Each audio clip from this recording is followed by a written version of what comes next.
24시간 뉴스로 다 전해드리지 못한 뉴스 뒷얘기를 전해드리는 시간, 사건 와이파이 시간입니다. 최근에 변호사 없이 AI로 소송을 했는데 이겼다더라, 이런 소식이 전해지면서 화제가 됐는데요.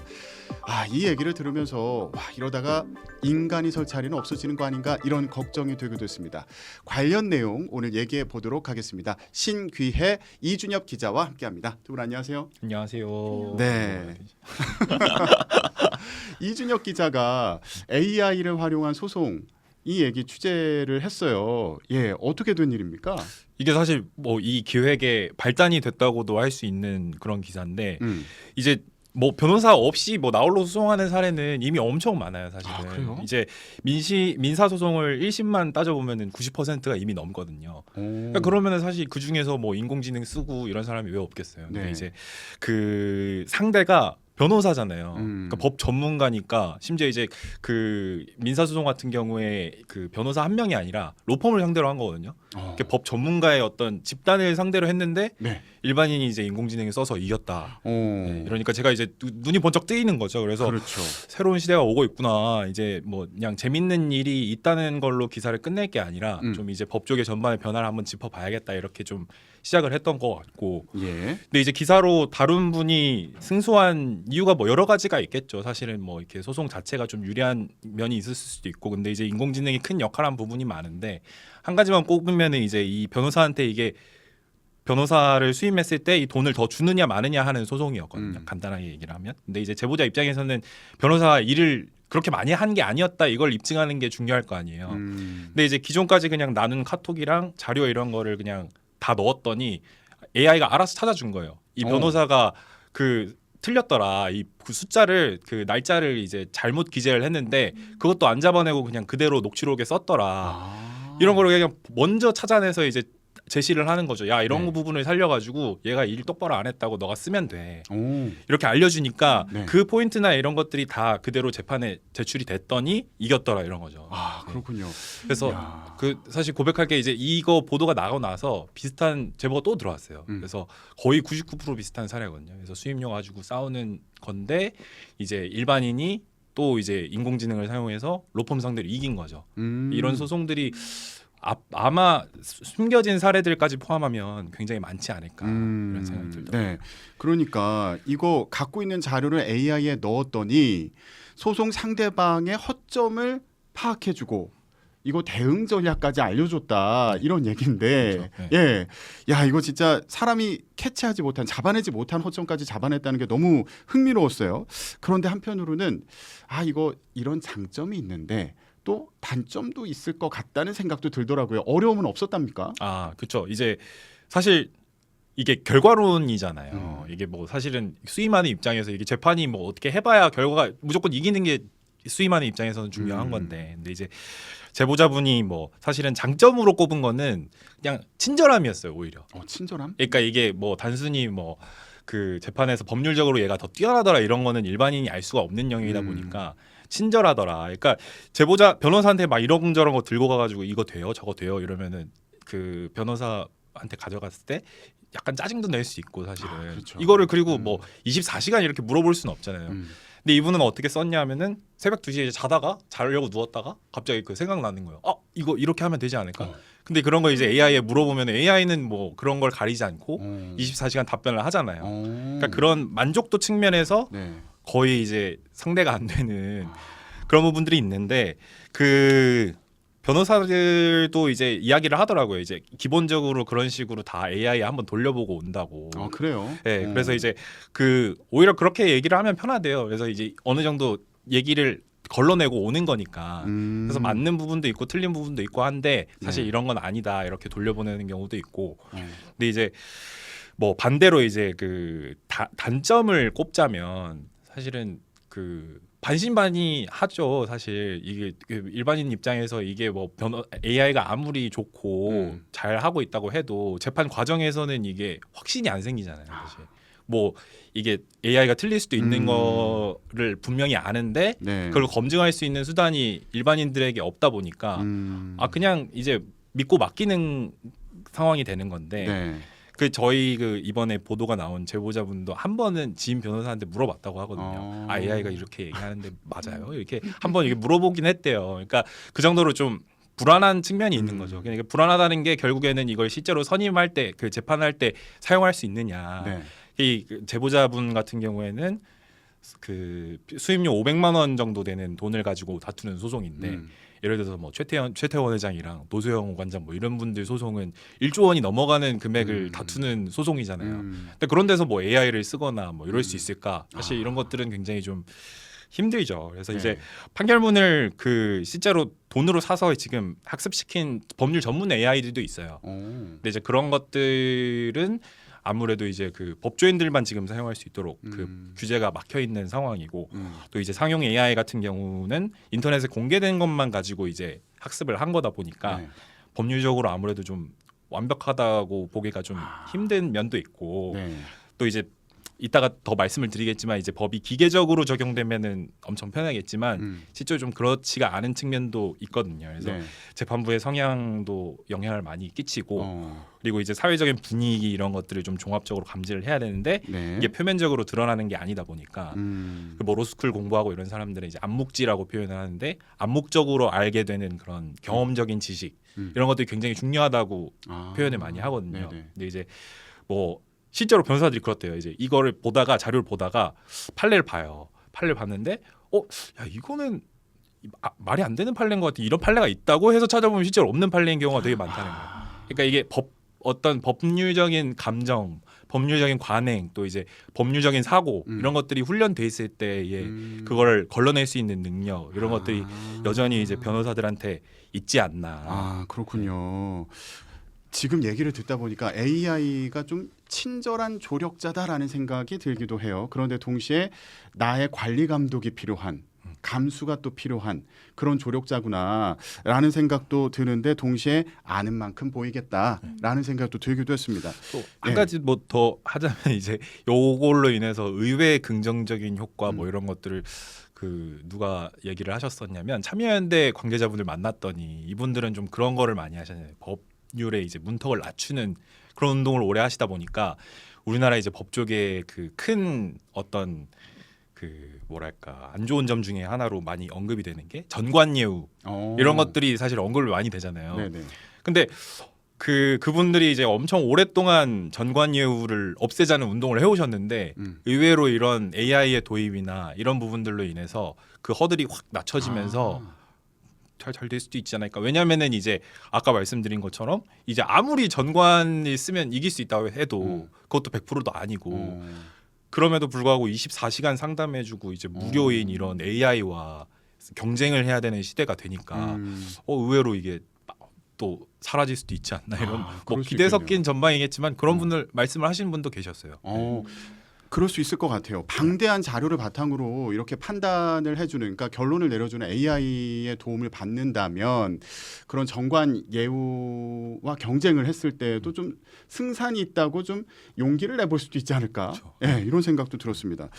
아까 제가 또 놀랐던 것 중에 하나가 요즘에 이런 그 변호사 상담을 받으러 오는 분들 중에 AI에게 좀 상담을 미리 받고 오는 분들도 꽤 있더라. 네. 네, 이 얘기를 들어서 이것도 흥미로웠는데 이런 상황을 맞닥뜨린 것도 법원으로서도 참 낯선 상황일 것 같아요. 신기혜 그쵸, 기자가 그쵸. 법원 네. 출입하고 있잖아요. 네, 맞습니다. 판사분들 네. 만나서 이런 얘기 좀 들어봤어요? 네, 요즘 아무래도 단연 화두가 AI인 것 같고 워낙에 발전도 빠르고 하다 보니까 AI 얘기를 많이들 하시는데 아까 이진욱 기자가 얘기해 주신 것처럼 생각날 때마다 AI한테 물어볼 수 있다고 했잖아요. 네. 거기에서 오는 약간의 역설적인 상황이 AI한테 물어볼 수도 있지만 뒤집어서 말하면 언제든지 내가 서면을 쓸 수 있다는 얘기가 되거든요. 그래서 이제 판사님들이 정말 많이 하시는 말씀이 생각날 때마다 서면을 내는 분들이 정말 늘어났다. 네. 그래서 이게 원래는 뭐 정석대로 하자면 변호사에게 의뢰인이 이러이러하게 얘기를 하면은 그 내용을 바탕으로 변호사가 서면을 쓰는데 막 뚝딱 만들어내지는 못하잖아요, 당연히. 근데 이제 서면을 낼 수 있는 그 문턱 자체가 자체가 낮아진 거예요. 그러면서 판사들의 입장에서는 이제 업무량 자체가 좀 늘어나게 된 거죠. 네. 이게 어쨌든 그래도 당사자가 내는 서면인데 그거를 사실 안 읽을 수 없잖아요. 이게 뭔가 중요한 사실관계가 들어있을 수도 있는 거고 그러다 보니까 좀 업무량 자체가 늘어난 상황이 됐고 또 거기서 그 방대하게 늘어난 서면의 양에서 오는 또 다른 문제점은 이제 허위 정보 아까 말씀하셨던 것처럼 허위 정보의 문제가 있을 텐데 최근에 로펌들 사이에서 사진 캡처본 하나가 돌아다녔거든요. 네. 그게 뭐냐면 어떤 재판부에서 변호사한테 이거를 해명하라고 그러니까 성명을 요구한다고 하는데 법적인 용어로는 그거를 이제 그 변호사가 허위 판례를 인용을 한 거를 적발된 거예요. 네. 그러니까 AI를 돌렸다가 그랬던 것 같아요. 상황 맥락을 보면. 그래서 그 재판부가 이거 어쩌다가 가짜 판례 인용했는지 당신이 이거 해명해서 서면을 내라라고 네. 한 그런 상황이 있었고 네. 그것들이 이제 각 로펌마다 공지사항처럼 돌아다니면서 우리는 이러면 안 됩니다라고 변호사들 주의를 당부하는. 교육 자료 내지는 공지사항으로 좀 돌아다닌 일이 있었거든요. 네네네. 그래서 이제 그걸 가지고 또 이제 현직 판사님들은 이제 이런 것들도 그 재판부가 좀 잘한 것 같다 이런 것들을 다 기록에 남겨야지 이제 앞으로 사람들이 좀 더 주의를 하지 않겠느냐 하면서 좀 뭐 방대한 업무량 그리고 그 속에서 허위 정보를 또 걸러내야 하는 어려움 그런 네, 반응들이 좀 나오고 네. 있습니다. 이게 소송 당사자들 같은 경우에는 어떤 소송의 문턱이라고 해야 될까? 이게 좀 낮아진 측면이 있지만 재판부 입장에서는 이거 허위 사실 있는 거 아니야? 이것도 걸러내는 게 일일 것 같은데 법정에서 AI 가짜 정보가 지금 얘기한 것처럼 섞여 있을 수도 있잖아요. 예. 그럼 그거는 일일이 보고 사람이 다 걸러내야 되는 상황일까요? 이게 근데 이제 진짜 이게 해외에도 이미 공공연하게 퍼져 있는 상황이어가지고 이런 문제가 네, 그 제가 이제 이거를 하다가 알게 된 사이트인데 해외 연구자가 아예 이런 사례만 모아놨어요. 그러니까 AI를 법정에 내서 문제가 된 사례를 전 세계에서 수집을 한 거예요. 그래서 수집을 해서 이게 보면은 뭐 우리나라도 있고 아프리카도 있고 전 대륙에 걸쳐서 이미 1,400건이 넘어요. 근데 이게 아이고. 판결문이 확보된 것만 1,400건이 넘는 거거든요. 그러면 이미 이런 상황이 굉장히 만연하게 일어나고 있다고 봐야 되고 안 걸린 건 더 많다고 봐야 되는 상황인데 네네. 제가 이제 그 보도에서 그 다뤘던 게 이제 캘리포니아 법원 사례가 있는데 이게 굉장히 골 때리는 게 그 A랑 B 이제 양쪽 변호사가 있다고 치면 이제 처음에 이제 A 변호사가 예를 들어서 서면을 썼어요. 서면을 써서 냈는데 여기 이제 허위 정보가 들어갔던 거예요. 인공지능을 사용하다가. 근데 이제 B 변호사 이게 재판이 끝난 1심이 끝날 때 그 A 변호사가 이기고 B 변호사가 졌어요. 근데 미국 법정은 특이한 게 뭐냐면은 그 판결문 초안을 써줘요. 변호사가. 그 변호사가 쓰고 그걸 이제 법원에서 인용하는 식으로 하거든요. 그래서 진 변호사가 B 변호사라고 하면 진 변호사한테 너 판결문을 써 이렇게 하니까 A 변호사가 쓴 서면을 활용을 해가지고 그대로 쓴 거예요. 판결문에. 그게 이제 판결문은 아니고 이제 이걸 결정문이라고 하는데 네. 그거를 판사도 그대로 이제 제대로 확인을 안 하고 이제 한 거죠. 근데 2심에 가서 이게 들킨 거예요. 야, 너가 B 변호사 너가 쓴 게 이게 틀린 것 같은데 어디 있는 거야? 그러니까 이제 이 사람도 좀 사실은 어떻게 보면은 속된 말로 이제 쪽팔린 게 있었나 봐요. 그래서 약간 거짓말을 하기 시작했어요. 이제 이거 있는 거다 이렇게 막 거짓말을 하다가 괘씸죄가 이제 딱 적용이 돼서 네. 과태료를 이제 부과를 받은 건데 근데 이때 이 그 인공지능이 그럼 처음에 그 인용을 했던 가짜 판례가 그러면 어디서 온 거냐? 그게 인터넷에 그 미국에서 이제 하는 커뮤니티 사이트 중에 레딧이라는 데가 있거든요. 이게 우리나라에 어떻게 보면 좀 DC 인사이드 이런 느낌의 이제 커뮤니티인데 네. 거기에 어떤 그냥 동물 구조 활동하는 그런 블로거 이런 분이 자기가 그냥 아는 대로 그냥 써놓은 거를 아이고. AI가 이걸 학습을 해서 사실은 네네. 어떤 판례처럼 제시를 한 거죠. 그러니까 사실은 AI를 재판에 활용하는 게 굉장히 위험하다는 거를 다들 아셔야 되는 게 이런 상용 AI 같은 경우에는 학습한 자료들이 이런 게 굉장히 많기 때문에 그런 상황이 된 거고 이거를 이제 걸러내고 이런 것들을 이제 법원에서도 준비를 하고 있죠. 네. 시스템 개발이나 네. 이런 것들도 준비를 하고 있긴 한데 사실은 이 허위 조작 정보를 정확하게 걸러낸다는 거는 AI만으로 이렇게 할 수 있는 작업은 또 아니고 전문적으로 들어가면 굉장히 비용이 많이 드는 일이어가지고 그걸 이제 매 모든 서면을 다 검증을 그렇게 돌릴 수도 없는 거잖아요. 그래서 그 사이에서 사실은 법원에서도 좀 고민이 있는 것 같더라고요. 그러게요. 아까 이준엽 기자가 암묵지라고 이제 얘기를 했잖아요. 그러니까 이 공부를 한 사람들이 딱 봤을 때 뭔가 이상한데라고 이게 인식할 수 있는 그런 이제 능력이 좀 필요하겠다, 중요하겠다라는 생각이 듭니다.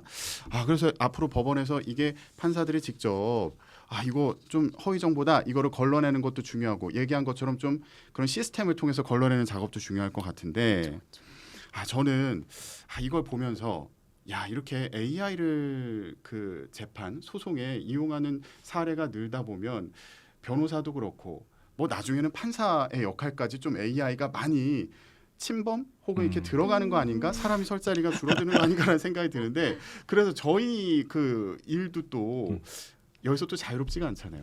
예. YTN에도 AI 앵커가 있는 거 알죠? 이분을 모델로 하셨습니다. 제가 AI 앵커를 교육을 시킨 거죠. 제가 목소리로. 그래서 저 가끔 연락을 받아요. 너 왜 이렇게 일을 많이 하니? 네. 왜냐면 유튜브에 나오는 기사들이 이제 제 목소리로 나가는 것들이 많다 보니까 목소리가 계속 나가서 제가 다 읽는 줄 아는 거예요. 근데 사실은 저의 목소리를 활용한 데이터를 이용한 AI 앵커가 열일을 하고 있는 건데 그런 또 오해를 받기도 합니다. 그래서 사실 저는 AI 앵커와 관련해서는 그냥 저는 재밌었어요. 그러니까 내가 읽지 않은 그 기사들이 나의 목소리로 나가고 나는 다른 일을 하고 있는데 나의 목소리가 열심히 일을 하고 있구나. 이게 흥미롭기도 한데 한편으로는 이러다가 나중에 AI 앵커들이 늘어나면서 앵커 자리 또는 AI 기자들이 또 생길 수도 있잖아요. 이러다가 사람의 자리가 줄어드는 거 아닌가라는 생각이 들기도 했거든요. 근데 이것과 연관해서 판사들 같은 경우도 AI로 대체할 수 있는 직업 중에 하나다 이렇게 꼽히기도 하잖아요. 그렇죠. 예, 현장의 좀 반응이나 분위기는 어떤가요? 사실 막 아직까지 내가 뭐 AI한테 당장 대체당하지 않을까 이런 우려를 하는 분들은 거의 없는 것 같은데 근데 이제 판사님들이 하는 현실적인 고민이라고 하면 이제 고등부장 정도 되면 이제 고등법원 부장 판사 정도 되면 나이대가 50대 중반 정도는 다들 되시거든요.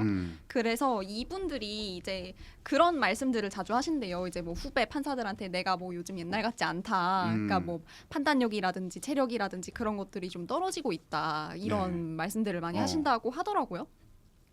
근데 사실 이게 뭐 젊든 나이가 많든 뭐 체력이 좋든 나쁘든 어쨌든 사람이고 또 사건을 하나만 하는 게 아니잖아요. 수많은 사건들을 다 똑같이 뭔가 균질한 판단력을 가지고 처리를 해야 되는데 사실 사람이면 그 과정에서 구멍이 날 수 있는 가능성이 얼마든지 있는 거고 근데 사실 AI는 아까 말씀하신 것처럼 증거관계도 내가 놓친 것도 다 잡아주고 그리고 그 결과물의 품질도 꽤나 균등하고 결과물의 품질도 꽤나 비슷비슷하게 나오고 그런 점에서 좀 앞으로 뭔가 법 쪽에서 이런 판사들의 좀 현실적인 고민과 좀 연결지어서 앞으로 일을 좀 어떻게 더 AI를 이용해서 수월하게 할 것인지 그런 것들이 좀 더 활발하게 논의가 돼야 되지 않을까 그런 생각을 하고 있습니다.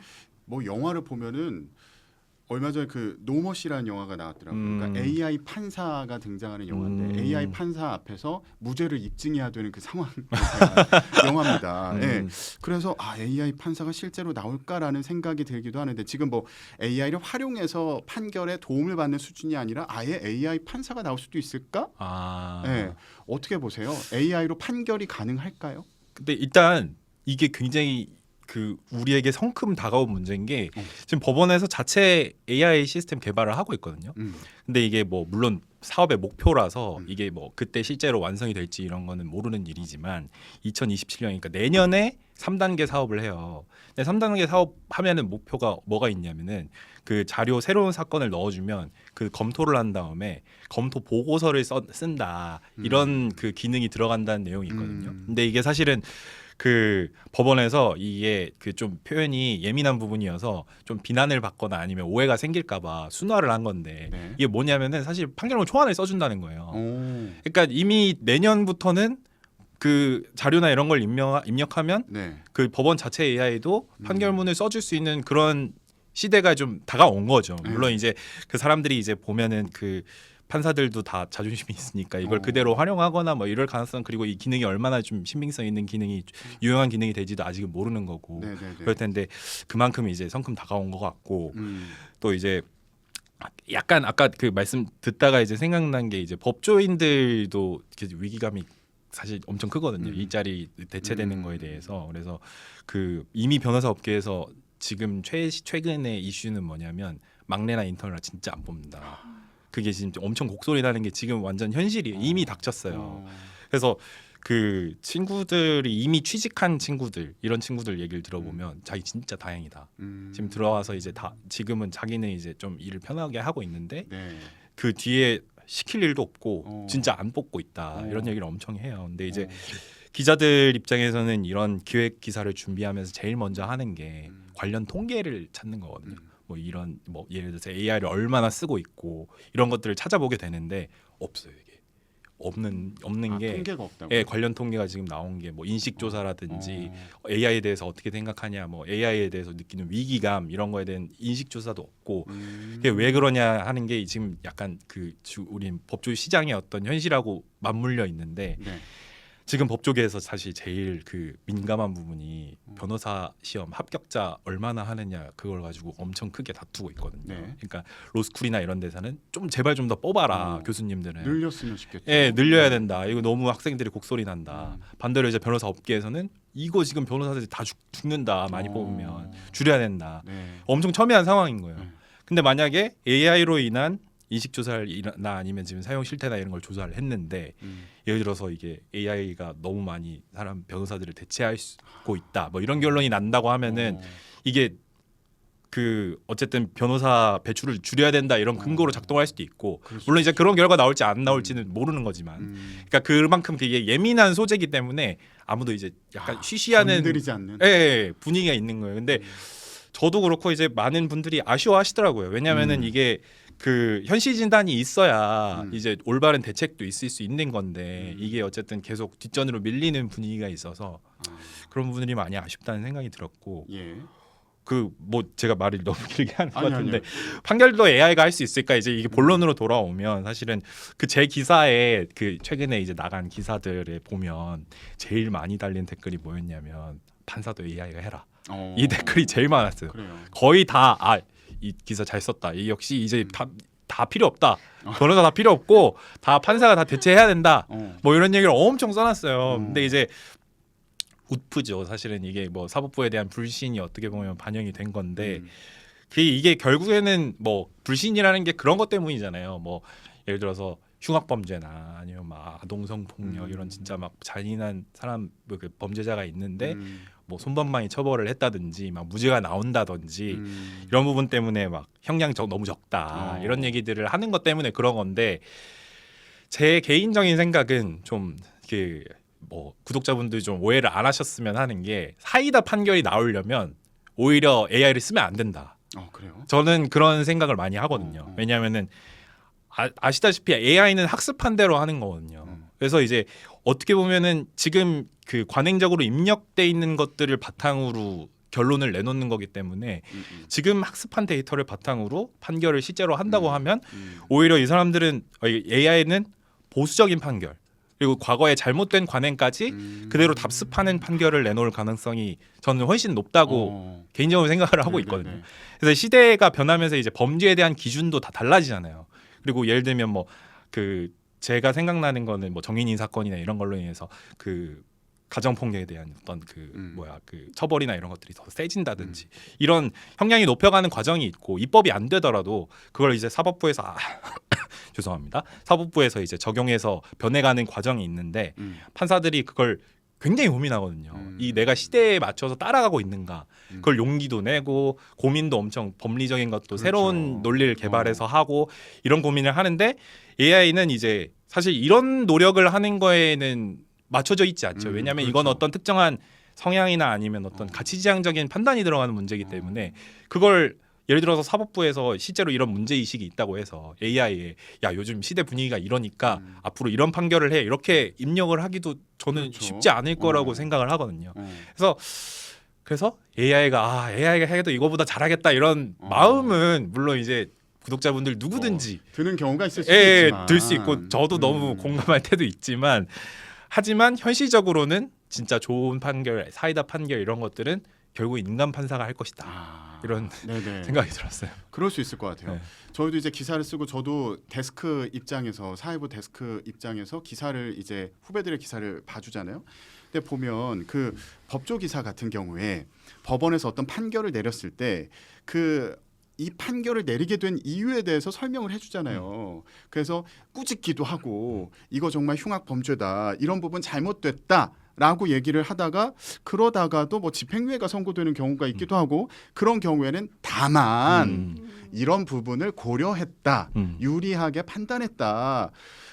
기사를 쓸 때도 이제 그렇게 쓰잖아요. 네. 그걸 보면 재판부의 고민이나 고뇌나 생각의 흐름 같은 것들이 그 기사에서도 보인단 말이에요. 그래서 지금 얘기한 것처럼 그동안 있었던 사례만을 바탕으로 이제 주로 그 사례를 바탕으로 학습을 한 AI가 판결을 했을 때와 사람이 여러 측면에서 고민을 하고 그 개인의 사정이나 상황의 어떤 특성 같은 것들을 고려해서 판결을 했을 때는 결과가 좀 다르지 않을까 이런 생각이 들었어요. 그래서 아까 AI 앵커로 대체되는 거 아니야 우리의 역할도 이것도 이런 부분에서 좀 희망을 네. 어떤 뭐 긍정적인 부분을 좀 찾아볼 수 있지 않을까. 왜냐하면 우리도 이제 기사를 쓰거나 뭐 뉴스를 진행할 때도 뭐 주어진 그 프롬프트 안에서 원고 안에서만 하는 게 아니라 가치 판단이나 뭐 이런 단어나 뭐 여러 가지들을 고민하잖아요.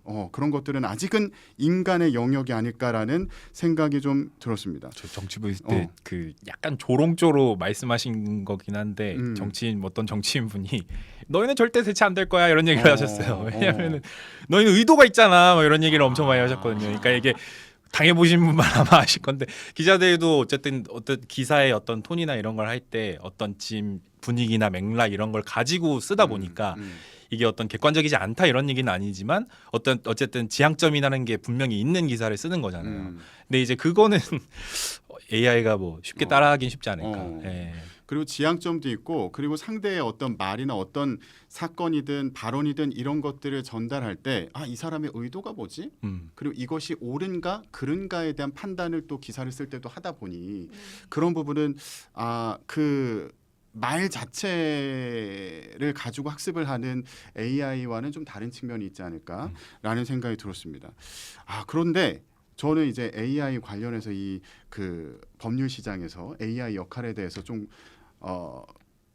이번에 공부를 하다가 든 생각인데 아까 이준혁 기자가 얘기한 것과도 좀 비슷한 맥락일 것 같아요.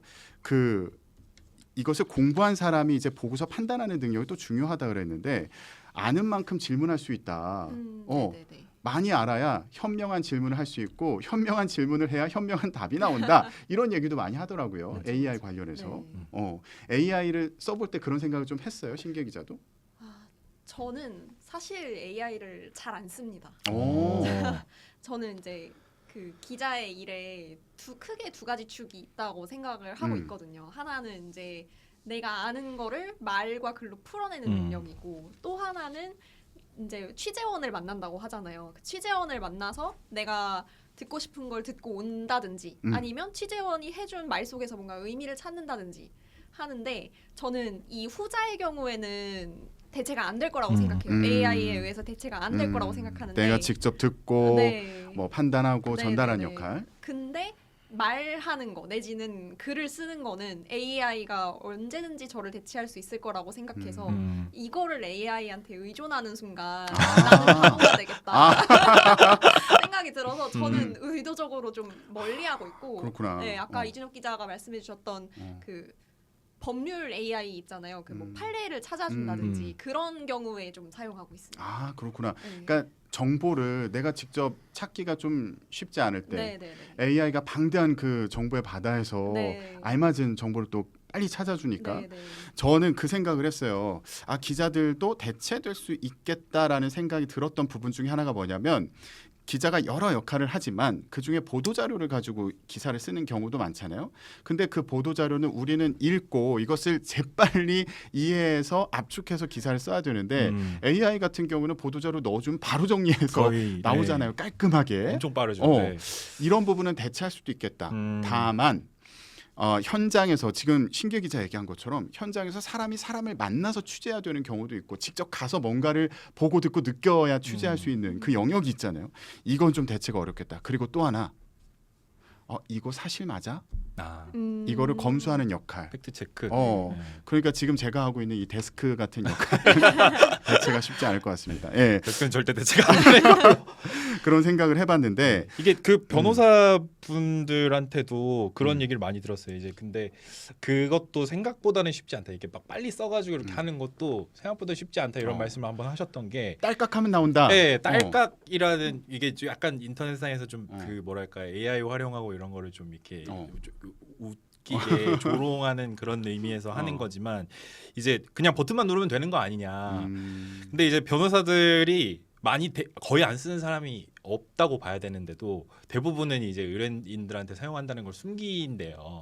아마 뭐 요즘 다 일하는 사람들이 다 그럴 것 같은데 이게 왜 그러냐면 이제 AI가 다 써주지 않냐. 수임료 깎아줘. 이렇게 얘기를 하는 사람들이 뭐 분명히 있을 거기 때문에 그걸 이제 2차적으로 꺼리는 면이 있는데 이거 되게 억울해 하시는 거예요. 다 딸깍이라고 하는데 실제로는 그렇지 않다.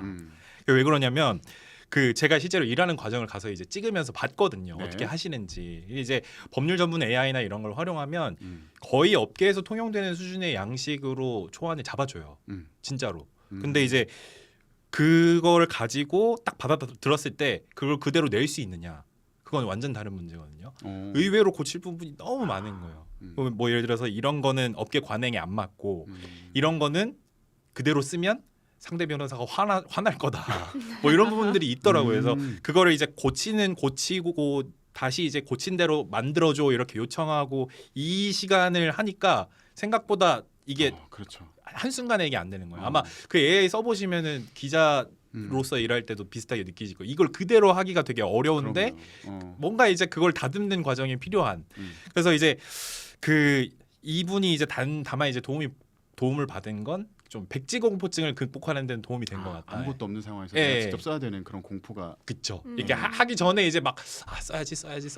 이 약간 이거를 극복하는 데 도움이 되는데 실제로 일하는 시간이 뭐 엄청 줄어드는지는 잘 모르겠다. 이렇게 얘기를 하시고 네네네. 결국에는 이 일하는 방식에서 힌트가 있는 건데 자기 전문 분야에서 이거를 이제 그 AI를 활용을 할 때는 저는 이제 쓰면서 어떤 생각이 많이 들었냐면 AI 활용할 때 이제 그 그리는 청사진이 분명하고 지향점이 있어야 된다고 생각이 많이 들었거든요. 그러니까 내가 목표물에 대한 어떤 내 머릿속에 생각이 있고 거기에 맞춰서 AI를 써야 좋은 결과물이 나올 수 있겠구나. 그래서 이제 그 어떤 부분이 문제가 될 수 있고 이런 것들을 그 전문성이 있는 사람들은 파악을 할 수 있잖아요. 그 시각을 기르는 거, 그 시각을 그 가지는 게 결국에 AI를 잘 활용하는 사람들이 되는 거고 그런 의미에서 좀 전문성을 얼마나 잘 기르느냐가 앞으로 모든 직종에서 좀 그 차별점이 되지 않을까 이런 생각이 많이 들었어요. 이준혁 기자는 그러면 업무를 할 때도 AI를 많이 활용해요? 저도 이게 평소에도 좀 쓰는 편이고 저는 이번에는 특히 엄청 열심히 썼어요. 왜냐하면 AI 기획이잖아요. 네. 그래서 할 때부터 이걸 AI 기획이니까 뭔가 실제로 내 업무에도 한번 AI가 얼마나 들어올 수 있는지 한번 적용을 해보자. 이렇게 해서 그 오늘 유튜브 출연 앞두고도 사실은 이 원고를 다 제가 이제 이때까지 이 취재한 자료들이랑 뭐 기존의 기사 원고들이나 이런 것들을 다 넣어놓은 데다가 제가 이제 이 원고를 주면서 출연 원고를 주면서 야 이거 어떤 거 같아 이러면 내가 빼먹은 거 있어? 혹시 더 재밌는 거 없어? 이런 걸 물어보면 막 알려줘요. 그래요? 네, 그래서 뭐 저는 기획 짜는 단계부터 누구 인터뷰하면 좋을까 아니면 이제 뭐 어떤 식으로 꼭지를 나누면 좋을까 네. 이런 식으로 물어봤는데 사실 아직까지는 그 만족도는 한 반반 정도인 것 그렇구나. 같아요. 예, 왜냐하면 이제 기자로 느낄 때는 뭐든지 기사가 좀 날카로워야 된다는 생각이 많이 들잖아요. 뭐 날이 좀 서 있어야 되고.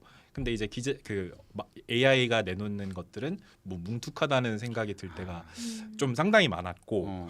그 기사 검수 이런 거는 정말 잘하는 게 이번에도 사실은 그 기억나는 게 제가 그 아까 죄송합니다. 캘리포니아 그 법원 사례를 하면서 제재금을 $5,000를 받았거든요. 근데 제가 그걸 5천만 원이라고 쓴 거예요. 근데 예. 근데 이게 아마 데스크를 하시면서 더 잘 느끼겠지만 이런 실수는 한 번 놓치면 의외로 맞아요. 검수 단계에서도 잘 안 걸러지는 건데 이걸 또 다 데스크가 다 확인을 또 해봐야 그렇죠. 되거든요. 이렇게 확인하기가 진짜 쉽지 않고 언뜻 지나갈 수도 있고 야 이거 5천만 원 맞아 이렇게 다 물어볼 수는 없잖아요. 그쵸. 모든 부분에 대해서. 근데 이제 그거를 잡아내면서 나 살았네 이렇게 했는데 또 웃긴 게 큰 뭐냐면 역할이었네요. 제가 이 원고를 출연 원고를 이렇게 쓰고 여기 넣어놨다 그랬잖아요. 그 AI한테 물어봤다 그랬잖아요. 근데 AI가 이 부분 너무 재밌다고 내가 이거 찾아준 거잖아 이러면서 약간 그 스스로 칭찬할 줄도 아는 그런 대단하네요. 본인의 역할을 AI 내가 이런 역할 해줬잖아. 네네. 이거 꼭 얘기해줘 방송에서. 짜릿한 순간이었습니다. 뭐 이러면서. 근데 그 제가 오기 전에 다른 팀원들한테도 이제 얼마나 AI 쓰냐 이런 것들 그 출연 그 준비하면서 물어봤는데 다 쓰긴 쓰는데 의존도가 사실 막 아직 엄청 높은 편은 아닌 것 같다 이런 인상을 받았어요. 사실 저도 데스크로서 이제 후배들의 기사를 데스킹할 때 AI를 간혹 활용해요. 근데 어떨 때 활용하냐면 예를 들면 다들 공감할 텐데 리포트의 마지막 문장을 쓰는 게 정말 어려워요. 그렇죠? 마지막에 앞에 이제 그런 여러 뭐 사실관계들을 이제 전달하고 마지막에 뭔가 메시지를 전하고 싶을 때가 있잖아요. 좀 묵직하면서도 새로운 관점도 좀 전달하고 싶고 도통 표현이 생각나지 않을 때, 그 문장이 생각나지 않을 때, 그럴 때 이제 AI에게 나 이런 메시지를 좀 전달하고 싶은데 한번 제안을 해줘봐라고 얘기를 하면 이제 또 여러 가지 그 버전의 백지공포증을 극복하게 그렇죠. 해주는 문장을 제시를 해주는데 그런데 그거를 그대로 쓰기는 좀 어렵더라고요. 왜냐하면 좀 장황한 느낌이 날 때도 있고 기사에 쓰기에는 조금 적합하지 않은 문장인 경우도 있고 그래서 그럴 때 이제 참고를 하는 거죠. 그걸 참고해서 단어 같은 것들 내가 미처 생각하지 못한 단어 같은 것들을 참고해서 문장을 만드는데 그래서 그 부분에서 또 사람의 역할이 중요하지 않나? 라는 생각이 들었어요. 저희 같은 경우에 기사를 쓸 때 예를 들면 어미에서도 여러 의미가 좀 뉘앙스가 갈리잖아요. 그렇죠, 뭐 그렇죠. 주장했다. 뭐 밝혔다. 설명했다. 설명했다. 또는 확인됐다. 전해졌다. 알려졌다. 이게 다 기자들이 고민을 해서 선택을 하는 표현인데 이런 뉘앙스까지 AI가 다 담을 수 있을까?